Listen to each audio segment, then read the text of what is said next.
mampu.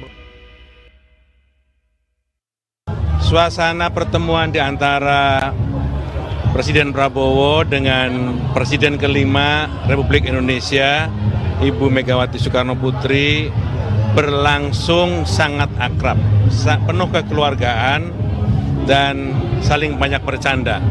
Di antara keduanya juga ada berbisik, yang saya terus terang belum tahu apa yang dibisikkan, tapi tapi keakraban, kekeluargaan penuh mewarnai dan menjadi pemandangan di depan mata kami. Masih bersama saya Budiman Tanurjo di satu meja The Forum. Bang Sukur Nababan, Bang Mujani tadi mengatakan bercanda, berbisik, akrab. Yang dibisikkan apa ya kalau Anda tahu? Ya dari dulu kan memang akrab. Akrab. Nah, Oke. Jadi hubungan Ibu Mega dengan Pak Prabowo itu kan ya ibarat kakak adik. Jadi, artinya akan masuk dalam kabinet sekarang? Nah itu persoalan lain lagi. Intinya adalah dari awal kami menghormati semua pemilu dengan segala prosesnya. Kami menghormati Pak Prabowo. Nah tentu saja apa program-program Pak Prabowo yang baik pasti kami akan dukung. Oke, pertanyaannya adalah apakah PDIP sudah diajak masuk kabinet? Ini bukan masalah dagang sapi diajak kabinet atau tidak diajak kabinet. Tetapi yang persoalannya adalah hubungan antara Ibu Mega dengan Pak Prabowo itu sangat bagus. Jadi kalau ada hal-hal yang sangat penting untuk tata negara atau untuk kenegaraan atau untuk apa yang harus dilakukan oleh Pak Prabowo yang sangat urgent sekali, saya pikir ya komunikasi antara Ibu Mega dengan Pak Prabowo sangat cair sekali. Sangat cair? Sangat cair sekali kan. Waktu pertemuannya terakhir pada saat hari lahirnya Pancasila kan sama-sama bercanda ya. Pak Prabowo juga datang ke rumah Ibu Mega ya pada saat Lebaran juga sangat baik sekali. Jadi tidak ada permasalahan antara hubungan Pak Prabowo dengan Ibu Mega. Jadi seperti yang saya katakan tadi, masalah nanti kami akan bersama-sama di kabinet atau tidak di kabinet bukan berarti jika kami tidak di kabinet maka kami akan berhadapan dengan pemerintah, bukan seperti itu. Jika kami di kabinet maka seluruh program pemerintah kan kami dukung, bukan seperti itu. Lalu? Nah karena memang tidak ada kan ini kan sistem presidensial, tidak ada kata-kata oposisi kan. Enggak ada. Seperti yang saya sampaikan tadi. Mitra strategis itu ya? Nah, seperti yang saya sampaikan tadi, Mas Budiman, bahwa apapun yang program Pak Prabowo yang betul-betul bermanfaat bagi rakyat, nah tentu PDI Perjuangan pasti akan dukung. Kami juga di DPR pasti akan dukung. Kami tidak menghambat semua program-program pemerintah di DPR. Nah, itu berarti jangan-jangan kami tidak di kabinet, tetapi hati kami jauh lebih mendukung. Itu yang paling penting. Hati jangan sampai kami ada jauh lebih mendukung. Ya, jangan sampai di kabinet juga setengah hati. Nah, kan jauh lebih bagus hubungan yang sangat dalam dan pribadi daripada hubungan di dalam teknis jual dagang sapi seperti ya ini berapa menterinya yang harus masuk. Betul nggak sih PDIP minta 3 gitu? Saya tidak pernah dengar. Nggak pernah dengar. Rasa-rasanya tidak mungkin ya. Nggak mungkin 3 ya. Artinya sekelas Pak Prabowo dengan Ibu Megawati pada saat bertemu, saya pikir tidak mungkin berbicara tentang berapa orang masuk kabinet seperti urusan dagang sapi lah, tidak mungkin. Baik, Kang Gunggun, gimana Anda baca pernyataan Presiden Prabowo, ada Megawati, ada Gibran di situ, yang Anda baca apa sih sebetulnya? Pernyataan Presiden itu kan bersifat otoritatif dan direktif ya. Sehingga kemudian pernyataan yang disampaikan punya makna ke dalam dan keluar. Contoh misalnya dalam konteks menteri, pernyataan itu harusnya dimaknai secara otoritatif oleh para menteri. Sehingga kemudian posisi menteri betul-betul bersifat interdependen dengan presiden. Tidak ada menteri yang kalau kinerjanya buruk ya tentu harus diberhentikan atau kemudian dia mengundurkan diri. Khusus untuk Bu Mega. Saya lihat kan dengan Bu Mega itu tidak ada psychological barrier ya. Tidak ada hambatan dengan psikologis dengan Pak Presiden. Yang ada dengan siapa? Nampak Bu Mega ada psychological barrier dengan Gibran, tentu dengan Pak Jokowi. Pak Jokowi. Itu kita tidak bisa. Artinya apa? Artinya memang ada perjumpaan politik yang rumit ketika misalnya Jokowi dengan Bu Mega. Tetapi menurut saya pola hubungan tingkat kebutuhan yang bersifat reciprocal, timbal balik terjadi antara Ibu Mega dengan Pak Prabowo. Kita sama-sama tahu bahwa mengelola kabinet besar ini tidak mudah, persoalan bangsa ini juga sangat luar biasa kompleks, sehingga ada kebutuhan strategis Pak Prabowo membangun komunikasi politik yang intens dan kekuatan real politik. Salah satu kekuatan politik besar di Indonesia dalam landscape politik Indonesia itu adalah PDI Perjuangan, sehingga tentu akan ada ruang yang dalam komunikasi politik disebut ZOPA ya, atau Zone of Possible Agreement. Jadi membuka ruang untuk melakukan komunikasi, sifatnya bisa saja di dalamnya ada negosiasi politik. Apakah kemudian bertemu dalam kesepakatan politik itu tentu banyak variabel. Tapi saya melihat bahwa Pak Prabowo berkehendak untuk kemudian membangun komunikasi jauh lebih intens dan produktif dalam menguatkan kabinetnya, itu saya lihat terjadi. Contoh misalnya di beberapa kesempatan Mas Bud, Pak Prabowo kan juga memberi stimulan perjumpaan-perjumpaan, seperti misalnya habis Lebaran dulu ya.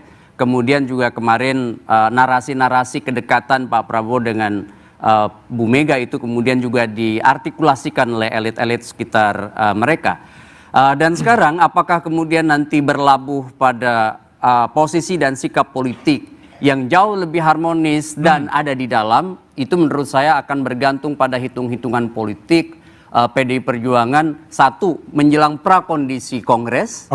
Kemudian yang kedua tentu keberadaan insentif elektoral yang dihitung oleh PDI Perjuangan juga kalau menjadi bagian dari kabinet Pak Prabowo. Baik, Putri Komarudin.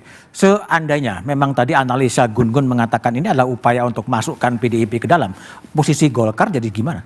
Ya, kembali lagi kan itu sesuatu yang tentu akan dibicarakan nanti, kalaupun misalnya PDIP ingin bergabung dengan koalisi, pasti nanti akan dibicarakan oleh seluruh partai yang bergabung dalam koalisi Indonesia Maju. Jadi posisinya kita Golkar pasti akan sangat menghargai posisi partai lain, kita tidak pernah ikut campur, dan tentu kita tahu bahwa semua partai pasti punya posisi masing-masing, berada di dalam pemerintahan kah atau mau berjalan bersandingan tapi saling mengevaluasi dan juga memastikan bahwa benar-benar dikerjakan seluruh program-programnya dengan baik. Itu kan kita serahkan ke partai-partai lain. Kalau kita sekarang melihatnya dalam membangun bangsa ini kita membutuhkan seluruh elemen masyarakat. Jadi kita sangat menghargai nanti apabila keputusannya nanti PDIP ternyata akan bergabung ke pemerintahan atau seperti apa, tentu itu kita terserahkan kepada internalnya PDI Perjuangan.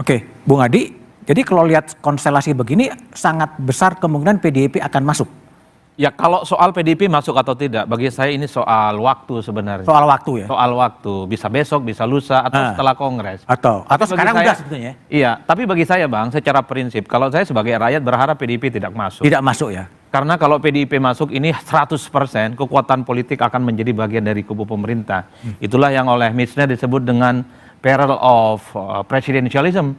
Maka apa yang kemudian menjadi ancaman sebagai sebuah stabilitas atau the peril of stability maksud saya, itu sangat mengerikan di negara kita karena tidak akan ada check and balances. Karena dalam realitasnya begitu banyak kebijakan-kebijakan politik pemerintah, tak satu pun yang melakukan resistensi. Jadi fungsi kedewanan itu lumpuh. Ya udah lumpuh kan? Memang lumpuh. Harapannya adalah kalau memang PDIP dua kakinya berada di luar kekuasaan politik ke depan, saya kira tentu sikap kritisnya itu harus mulai dimunculkan.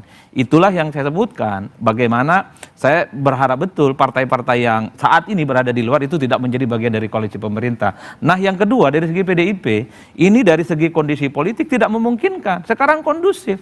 Tidak ada resistensi, tidak ada perlawanan, tidak ada oposisi dari dalam, tidak ada partai-partai yang membelot. Kalau PDIP kemudian bergabung, ini tentu tidak baik bagai sebuah kepentingan politik elektoral, karena PDIP akan disebut sama dengan partai politik yang lain, hanya sebatas ransaking, memburu kekuasaan, mendapatkan jabatan-jabatan politik, dan yang paling penting adalah kalau PDIP berada di luar kekuasaan, ini adalah untuk menjaga perasaan dan basis konstituen yang dimiliki oleh para pendukung-pendukung PDIP. Jangan sampai pendukung PDIP yang sangat loyal itu pindah dan hijrah loh di 2029 nanti. Hanya gara-gara haluan politiknya salah dikalkulasi. Saya kira di situ kepentingan elektoral ya. Kalau Bung Kodari lihat apa yang keinginan dari Pak Prabowo untuk merangkul PDIP masuk ke dalam sebetulnya?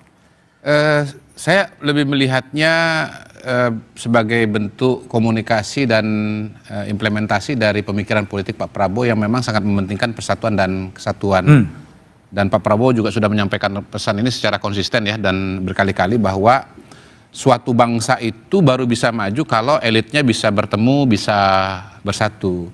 Nah tadi kan profesor kita baru selamat ya, Prof. Gun-Gun, sore ini sudah jadi profesor, menyebut terminologi zone of possible agreement.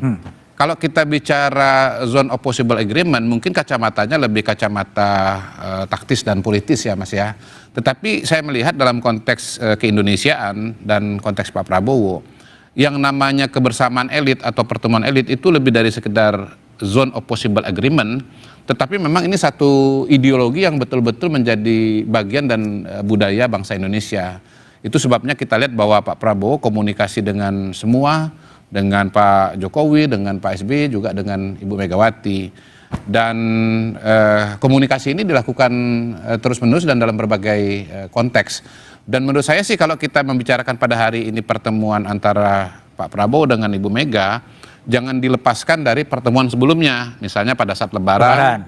Pak Prabowo ketemu dengan Ibu Megawati dan menjawab dari Prof. Adi, kalau ini Prof mudah-mudahan ya, kalau itu udah Prof benar, kalau ini Prof mudah-mudahan, ya coming soon gitu ya. Janganlah Bang, kalau belum profesor jangan disebut mudah-mudahan. Karena ada juga orang yang belum profesor asik disebut profesor. Iya, ini kan zone of possible agreement juga. Jadi saya melihatnya bahwa ini bagian dari yang tidak terpisahkan dari pertemuan sebelumnya. Dan pada waktu itu menjawab Mas Adi, seingat saya Pak Muzani mengatakan begini. Ini saya kutip Pak Muzani ya, kalau ini pun juga mudah-mudahan saya nggak salah ingat, karena sebetulnya pertemuan itu kan tertutup, jadi kita tidak tahu sebetulnya pembicaraan realnya apa.